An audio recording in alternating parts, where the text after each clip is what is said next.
Hello students, welcome to the English class. Previous class में हमने अपना second chapter Sinbad second voyage half story read की थी, जिसके बारे में हम फिर से एक बार रिपीट करेंगे। जो सिंधबाद है वह बताता है कि मैं अपनी फर्स्ट जल यात्रा ख़त्म करके बगदाद हमेशा के लिए रहने आ गया था, लेकिन मेरी इच्छा हुई कि मैं फिर से और सिटीज़ देखूं और कंट्रीज़ देखूं, तो इसलिए मैंने अपने कलीग्स को और जो मर्चेंट्स थे उनको दोबारा दूसरी यात्रा पर जाने के लिए आदेश दिया। उसके बाद मैंने अपना घर छोड़ दिया और मैं उन व्यापारियों के साथ एक ऐसे आइलैंड पर पहुंचा जहाँ पर फ्रूट्स जो थे वो पके हुए गहरी पत्तियों के बीच में झिलमिला रहे थे और फूलों की खुशबुएं हम तक आ रही थीं और पक्षी मीठी आवाज़ में गाने गा रहे थे।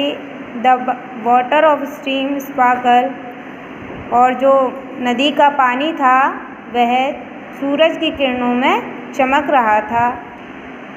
इसके बाद सिंधबाद बताता है कि जो पूरे जहाज़ में जो भी लोग थे वो सब वहाँ पर उतर गए, लेकिन सिंधबाद अपनी पहली यात्रा को ध्यान में रखते हुए, जो पहली यात्रा में उसे जो विपत्तियों का सामना करना पड़ा था उनको ध्यान में रखते हुए वो वहाँ उस जगह का परीक्षण करने लगा। और परीक्षण करते हुए वह इतना आगे आ गया कि जब उसने देखा कि उसके जो साथी थे वो बहुत पीछे रह गए थे और शायद जा चुके थे, और सिंधबाद को जब तक इस खतरे का आगाज़ हुआ जब तक बहुत देर हो चुकी थी। कैप्टन ने जो लंगर था जहाज़ का वो खींच दिया था, इस विश्वास में कि शायद मैं कैबिन में हूँ, यानी सिंधबाद कैबिन में है।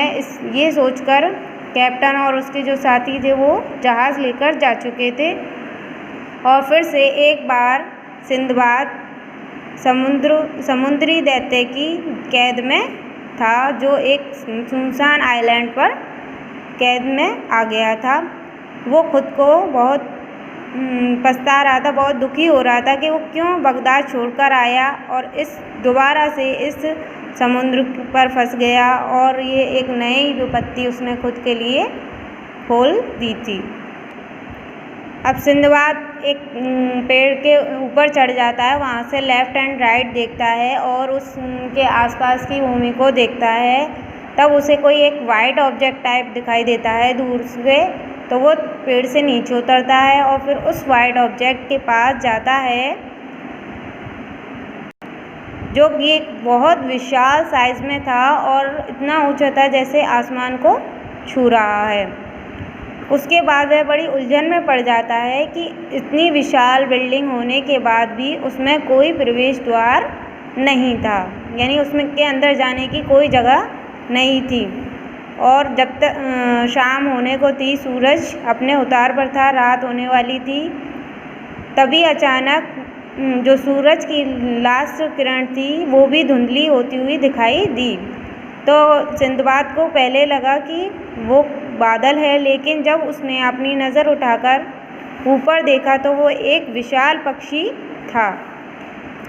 तभी उसे याद आता है कि उसने इस विशाल पक्षी के बारे में सुना है, जिसको रॉक कहा जाता है, और यह एक सुनसान आइलैंड पर रहता है,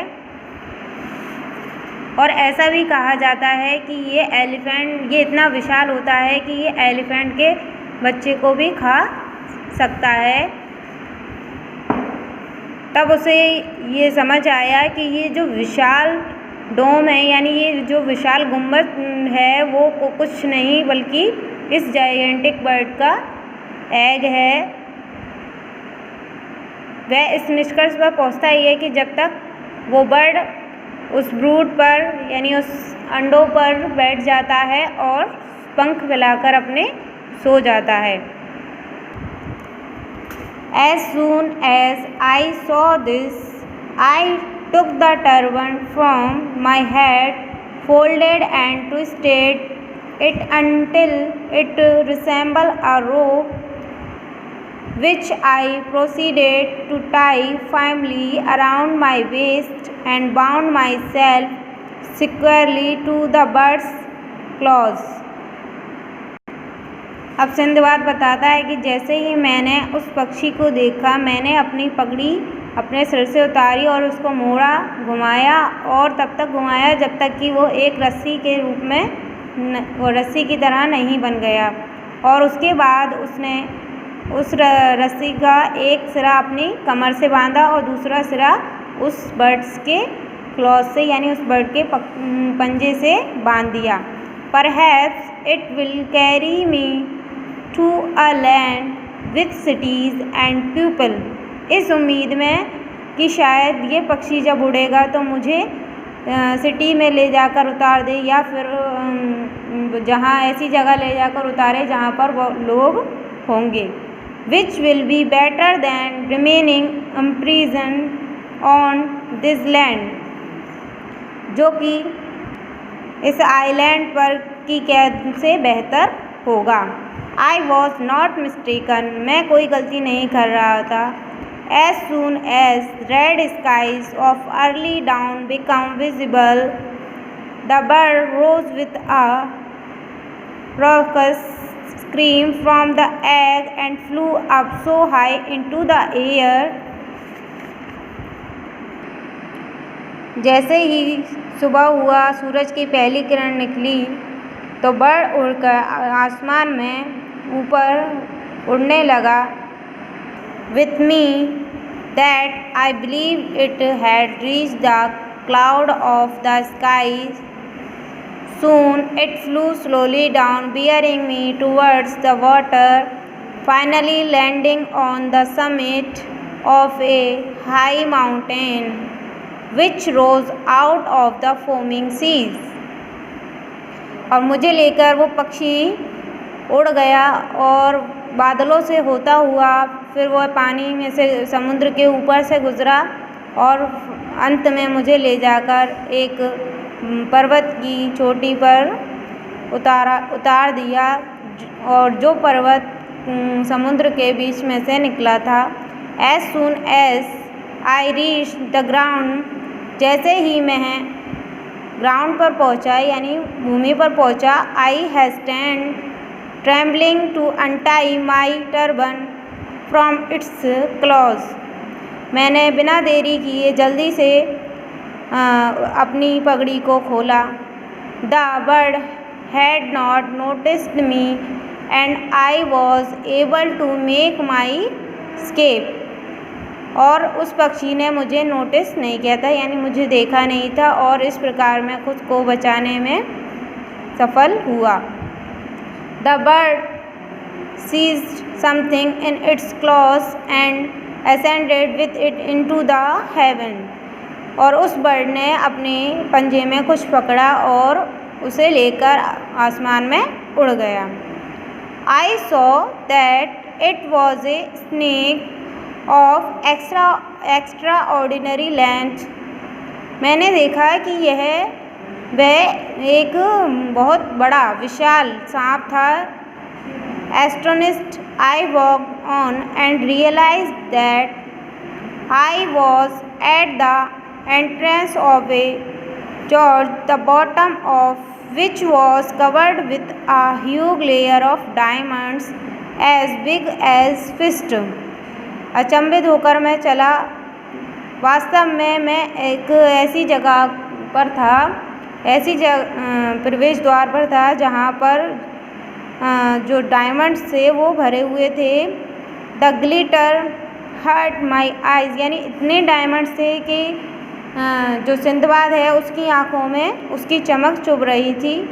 सो I crept in with my eyes shut, इसलिए मैंने अपनी आँखें बंद कर ली। And picked up as many gleaming jewels as I could fit into my pocket. और मैंने उतने ज्वेल्स उठाए जितने कि मैं अपनी पॉकेट में भर सकता था, मैंने भर लिए। Only then did I hear rustling and hissing all around me. केवल तब तक जब तक मैंने ये सरसराहट अपने चारों ओर नहीं सुनी थी. I quickly opened my eyes and saw to my horror that the narrow valley was spilling over with snakes and vipers. मैंने जैसे ही अपनी आँखें खोली तो देखा कि एक बहुत भयंकर खतरा था.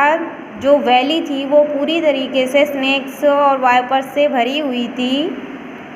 Every one of which was a long as a palm tree. और जो स्नेक्स थे वहाँ पर उस वैली में वो खजूर के पेड़ जितने लंबे थे. It was a miracle that I had escaped from these hideous monsters. और ये कोई चमत्कार से कम नहीं था कि मैं उस छुपे हुए इस भयंकर राक्षस से बचकर आ गया था. Now I knew where the rock bird found its food. अब मुझे समझ आया था कि जो रॉक बर्ड था वो कहाँ से अपना खाना लेता था. मतलब सिंदबाद को ये समझ आ गया था कि जो रॉक बर्ड था वो इन सांपों को ले जाकर खाता था. When I reached the top of the mountain and stood there breathing in the fresh air having so narrowly escaped death.